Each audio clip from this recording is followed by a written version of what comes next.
Riwruok mar elimu bora working group dwaro mondo migao mar somo dogie chenro ma nyachona mar siro somb mbalariany e pacho ka kaka yor tieko ng'ur ma osebedo ka neno e pacho ka. Riwruogno kwayo jatend piny Kenya William Ruto mondo owit kucha komiti manyocha ochuogi mar nono wachno. Giwacho ni chungo chenro manyien no ok en gima nyaka chuogne komiti e kinde ma bende koro osenenore e lela ni kit chiwo sir mar somo manyien ni ok ti kendo ok kony jopuonjre.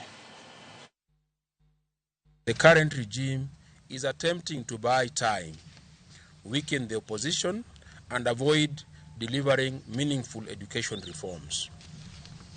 Previous regimes have employed similar tactics by forming commissions of inquiry to calm public dissent.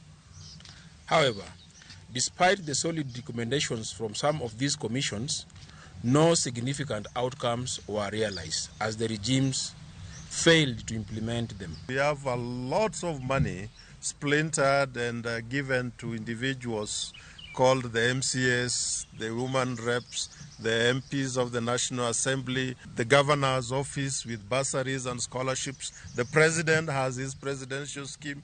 A Ministry of Education at Jogo, their scholarships dished out to those who know. A lot of money is actually going to waste.